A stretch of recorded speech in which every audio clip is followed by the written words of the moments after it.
Welcome guys, welcome today 29 of our free medical coding course. आणि ह्या 30 डेजच्या सिरीजमध्ये finally मित्रांनो आपण डे 29 मध्ये आलो आहोत. आणि आज आपण बघतोय खूप महत्त्वाचा टॉपिक, तो म्हणजे future of medical coding and opportunities of medical coding in next within 5 years.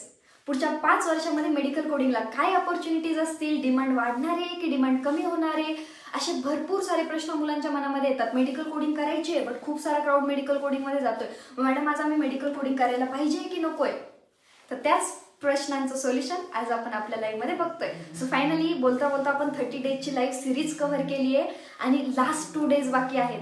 So जे स्टुडंट नवीन जॉईन झालेले आहेत त्या सर्व मुलांसाठी पहिलं जाऊन डे 28 पर्यंतचे लाईव्ह अटेंड करा. तुम्हाला डिटेल मेडिकल कोडिंग शिकायला मिळेल, मेडिकल कोडिंगचे कन्सेप्ट समजतील. त्याच्याही व्यतिरिक्त इम्पॉर्टंट क्वेश्चनरीज, इंटरव्ह्यू क्लिअर कसा करायचा, interview preparation, job apply, everything तुमची मी ऑलरेडी कव्हर केलेली आहे. सो जाऊन आधी ते लाईव्ह बघा. त्यासाठी पेजला पहिलं सबस्क्राईब करा. हे व्हिडिओ तुमच्या जास्तीत जास्त मित्रांपर्यंत शेअर करा. ओके? हो, आवाज येतोय तुम्हाला, काही हरकत नाही. सो चला तर काही स्टार्ट करूयात आपल्या लाईव्हला. सो सगळ्यात पहिला पॉइंट काय, future of medical coding. Medical कोडिंगसाठी स्कोप असेल की नसेल, तिथून आपण सुरुवात करू. So first point is health care industry is growing. हे तर सगळे ऍग्री करता. Health care industry is growing, हे तर तुम्ही मान्य करता. कारण हेल्थ केअर इंडस्ट्री कधी स्टॉप आहे का? जसे ह्युमन बिंग झालेत ते आजारी पडताय आणि ते हॉस्पिटलला जात आहे. आज जेवढे आजारी पडताय कदाचित उद्या त्याच्यापेक्षा जास्त आजारी पडेल. जेवढे लोक वाढताय तेवढे आजार पण वाढताय, तेवढी हॉस्पिटलची डिमांड वाढतीये. जेवढी हॉस्पिटलची डिमांड वाढतीये ऑब्व्हियसली यार कोडिंगची डिमांड तर वाढणारच आहे ना. पेशंटचा डेटा आहे, जेवढी लोकसंख्या वाढेल, जसे दिवस पुढे जातील तेवढा डेटा प्रायव्हसी बाकी सगळ्या गोष्टी पण वाढतील. बरोबर, सायन्स पुढे जात आहे, हेल्थ केअर पुढे जात आहे. मग त्याच्यानुसार कोडिंग सुद्धा आपल्याला करणं तितकंच गरजेचं आहे. आता बघा, आज आजारी लोक पडताय, आज कधी आहे कालपेक्षा जास्त आहे, उद्या आजारी पडतील पण ते आजपेक्षा जास्त असतील. पण याच्या पाठीमागे रिझन काय? त्याच्या पाठीमागे स्पेसिफिक रिझन आहे, ते म्हणजे काय, जंक फूड. बरोबर. दुसरं काय, स्ट्रेस. आजकाल भरपूर सारे लोक स्ट्रेस घेतात, स्ट्रेसमुळे सुद्धा लोक आजारी पडतात. नेक्स्ट त्याच्या पुढचं रिझन काय, डायबिटीज. लोकांमध्ये डायबिटीजचा आजार जास्त प्रमाणात येतोय. हार्ट प्रॉब्लेम्स, त्याच्यासोबत लाईफस्टाईल डिसीजेस, भरपूर सारे रेग्युलर लाईफस्टाईल डिसीजेस लोकांना होत आहे. ट्रीटमेंट वाढला की हेल्थ केअरमध्ये डॉक्युमेंटेशन वाढते, डॉक्युमेंटेशन वाढले की ऑटोमॅटिकली कोडर्सची डिमांड वाढते. सिंपल बघा, ही गोष्ट लक्षात ठेवा. इफ ट्रीटमेंट इन्क्रीजेस, काय होतं, हेल्थ केअर डॉक्युमेंटेशन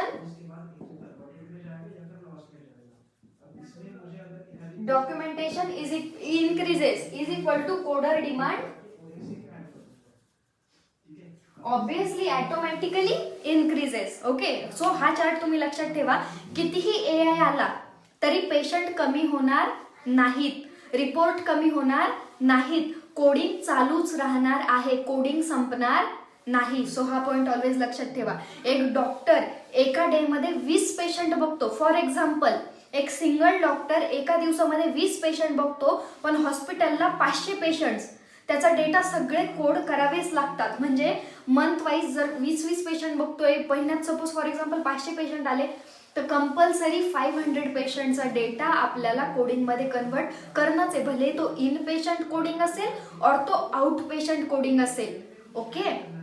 दुसरा महत्वाचा पॉइंट याच्यामध्ये, medical coding remote work, future opportunities. बरोबर, remote jobs in medical coding किंवा remote work and medical coding. भरपूर साऱ्या मुलांचं म्हणणं, मॅडम वर्क फ्रॉम होमचं जॉबचं काय आहे, वर्क फ्रॉम होम जॉब मिळेल का? तो पॉइंट आपण महत्वाचा कव्हर करूया.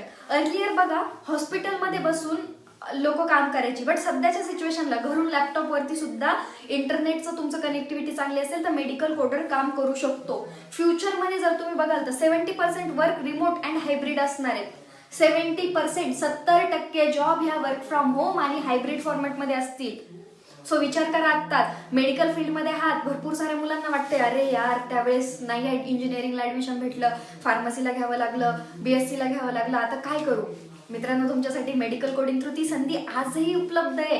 आजही तुम्ही मेडिकल कोडिंग शिकू शकता आणि वर्क फ्रॉम होमच्या जॉब ऑपॉर्च्युनिटीज मिळवू शकता. आज जर for example 20 to 30% work from home आहेत, तर फ्युचरमध्ये जवळपास 70% जॉब ऑपॉर्च्युनिटीज तुम्हाला वर्क फ्रॉम होम अवेलेबल होणार आहेत. ओके, बिकॉज रिपोर्ट्स आजकाल डिजिटल झालेले आहेत. ओके, जसे बँकिंग मोबाईलवर चालते तरी बँक बंद नाही झाली, तसं हेल्थकेअर डिजिटल झाला पण कोडिंग बंद होणार नाही. सो तिसरा point, AI impact. I think याच्यावरती आपण कालच लेक्चर घेतले राईट. AIचा इम्पॅक्ट कसा होईल मेडिकल कोडिंग वरती. बघा, AI मदत करेल, रिप्लेस नाही. ऑलवेज लक्षात ठेवा, AI ह्युमनला सपोर्ट करेल, त्यामुळे आणखी जॉब रोल वाढतील. AIचा ट्रेनिंग देणाऱ्या ट्रेनरचा जॉब रोल वाढेल, तो रिप्लेस करणार नाही. AI काय करेल, स्पेल करेल, सजेस्ट करेल, हायलाइट करेल कंडिशन्स, यासाठी सपोर्ट करेल. बट फायनल डिसिजन घेण्यासाठी ह्युमन मेडिकल कोडरच त्या ठिकाणी लागेल. ओके, काय पेड कोड योग्य आहेत, काय डिनायल होईल, काय ऑडिट पर होतील, AIला लिगल अकाउंटेबिलिटी नसते, त्याच्यासाठी ह्युमनच लागेल. सिंपल एक्झाम्पल बघायला गेलं तर गुगल मॅप फक्त मार्गदर्शन करतो, ड्रायव्हिंगसाठी ऍक्च्युअल ह्युमन बिंगच लागतो. Got it. सो बघा, सिंपल आहे मित्रांनो, न्यू जॉब रोल्स काय अवेलेबल होतील next within 5 years. New job role medical coding मध्ये मेडिकल कोडर असेल, ऑडिटर असेल, मेडिकल कोडर, ऑडिटर. त्याच्या व्यतिरिक्त काय आहे, बिलर. हे तर ऍक्च्युली आता पण आहेत अवेलेबल. पुढचं काय आहे, डिनायल अनालिस्ट. हा एक नवीन जॉब रोल येईल. डिनायल अनालिस्ट हा एक नवीन जॉब रोल जर AI आला तर अवेलेबल राहील, किंवा ऍक्च्युली आहे पण. Compliance analyst, compliance analyst. Next job role कोणता आहे, AI असिस्टेड कोडर. हाय बघा, हा सगळ्यात मोठा प्लस पॉइंट आहे. AI असिस्ट कोडर म्हणजे ज्या माणसाला AI येते त्याची व्हॅल्यू मार्केटमध्ये वाढणार आहे. सो विचार करा मित्रांनो, आज AI शिकायचं की फक्त डॉंकी वर्क करायचं की स्मार्टली वर्क करायचं. जेवढा जास्त AIचा यूज कराल तेवढं फ्युचरमध्ये तुम्ही अपॉर्च्युनिटीज मिळवाल. नेक्स्ट पॉइंट आहे इंटरनॅशनल अपॉर्च्युनिटीज. 4 नंबरचा पॉइंट आहे, 5 नंबरचा पॉइंट आहे international opportunities. Okay, international opportunities काय, कंट्रीज डिमांडिंग कोडर्स. ह्या काही 5 ते 6 कंट्रीज आहेत ज्याच्यामध्ये सध्या मेडिकल कोडिंग चालते. USA चालते, ओके, दुबई चालते, कतार चालते, सौदी चालते, कॅनडा आणि UK. या सर्व कंट्रीजमध्ये मेडिकल कोडिंग चालते.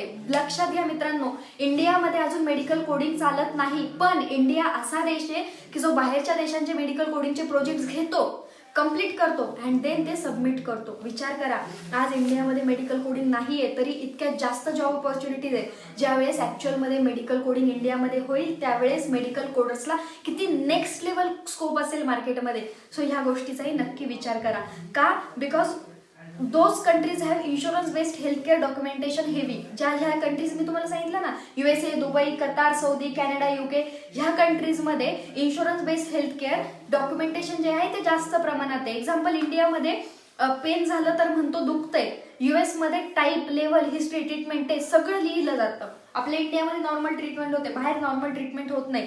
जास्त रायटिंग, जास्त कोडिंग. ओके, 6वं पॉईंट त्याच्यामध्ये सॅलरीज कशी वाढते. सॅलरीज वाढते कशी आणि कशाच्या बेसिसवरती इन्क्रीज होते, will increase for skilled coders. बघा, सिंपल आहे. नेक्स्ट 5 years मध्ये कंप्लायन्स बोलणार. जो जितका रूल फॉलो करतो, कंप्लायन्स फॉलो करतो, त्याची सॅलरीला तेवढी डिमांड आहे, त्याची सॅलरी तेवढी हाईक मिळणार आहे.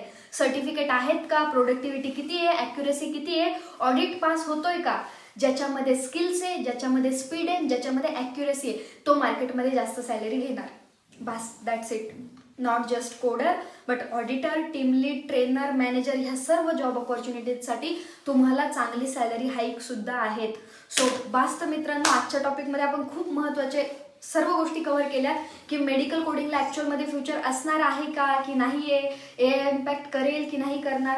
सो ह्या सर्व गोष्टी लक्षात घ्या. जर तुम्हाला मेडिकल कोडिंग शिकायचे आहे तर मित्रांनो आत्ताच मेडिकल कोडिंगमध्ये तुमची एंट्री करा, तुमचं सीट त्यासाठी कन्वर्ट करा. जर तुम्हाला मेडिकल कोडिंग डिटेलमध्ये शिकायचे असेल तर 7774959823 या नंबरवरती संपर्क करा. YD बाबा कम्युनिटी तुम्हाला detail medical coding plus 100% job गॅरंटीचे प्रोग्राम देखील प्रोव्हाइड करते. तुम्ही ऑल इंडियामधून कुठेही जरी असाल तरी आमची कम्युनिटी तुम्हाला गाईडही करेल, सपोर्ट करेल, free notes, e books, roadmap सर्व गोष्टी प्रोव्हाइड करेल.